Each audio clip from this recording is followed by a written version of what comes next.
তুমি নামাজ পড়ো আবার হারাম রিলেশনে জড়িত আছো।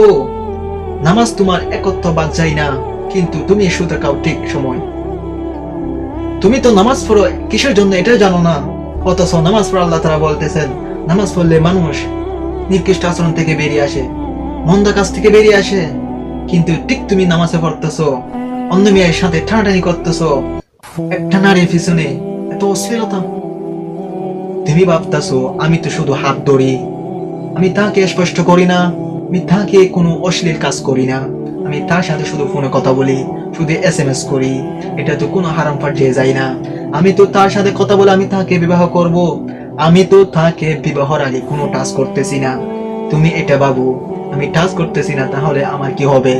আরে যুবক, তুমি বুঝলে না, তুমি বুঝলে না, তুমি ভাবতেছো এইটা, কিন্তু আল্লাহ বলতেছেন ওয়ালা তাকরাবুজ জিনা।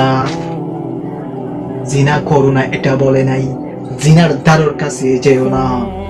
ইন্নাহু কানা ফাহিশা, এটা অশ্লীলতা। ওয়া সাআ সাবিলা, এটা নিকৃষ্ট আচরণ। তুমি এটা করো না। তুমি হাত ধরলে এটাই গুনাহ, তুমি কথা বললে এটাই জিনা, তুমি SMS করলে এটাই জিনা, তুমি ফ্রেন্ড রিকোয়েস্ট পাঠালে এটাই জিনা, তুমি ফ্রেন্ড রিকোয়েস্ট এক্সপেক্ট করলে এটাই জিনা, তুমি মনে মনে ভাবতেছো এটাই জিনা, তুমি হাত ধরে হাঁটতেছো এটাই জিনা, তুমি সুখে সুখে থাকছো এটাই জিনা, তুমি মনে মনে ভাবতেছো এটাই জিনা, তুমি মোবাইলে অপেক্ষা করে থাকতেছো ওর কলের জন্য এটাই জিনা। তুমি যা কিছু করো না কেন, তুমি বেগানা নারীর সাথে মনে মনে ভাবলে এটাই জিনা, তুমি যা কিছু করো না কেন এটাই জিনা, এটাই জিনা। তুমি ভাবতেছো আমি তো শুধু কথা বলি, আমি তার হাত পর্যন্ত, আমার 2 বছর সম্পর্ক হয়ে গেছে, আমি আজ পর্যন্ত তার হাত স্পর্শ করি নাই, আমি শুধু ওর সাথে SMS করতেছি, শুধু কথা বলি। তুমি তো বুঝলে না, তোমার কথা এটাই জিনা, তুমি মনে মনে ভাবতেছো এটাই জিনা।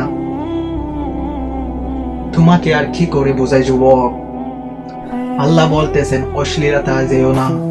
তুমি সুদ খাও এটাই অশ্লীল, তুমি ঘুষ খাও এটাই অশ্লীল, তুমি গালাগালি করো এটাই অশ্লীল, তুমি কারো মেয়ের সাথে SMS করো এটাই অশ্লীল, তুমি তোমার স্বাস্থ্য বোনের সাথে SMS করো এটাই অশ্লীল, তুমি স্বাস্থ্য বোনের সাথে আড্ডাবাজি করো এটাই অশ্লীল, তুমি রাস্তা দিয়ে মেয়ে হেঁটে যায় এটা দেখো এটাই অশ্লীল, তুমি বিয়ের সময় গান বাজনা করো এটাই অশ্লীল, তুমি খতনা করার সময় গান বাজনা করো এটাই অশ্লীল। আল্লাহ বলতেছেন ওয়ালা তাকরাবুজ জিনা ইন্নাহু কানা ফাহিশা ওয়া সাআ সাবিলা, তোমরা জিনার দ্বারের কাছে যেও না, এটা বড় অশ্লীলতা এবং নিকৃষ্ট আচরণ।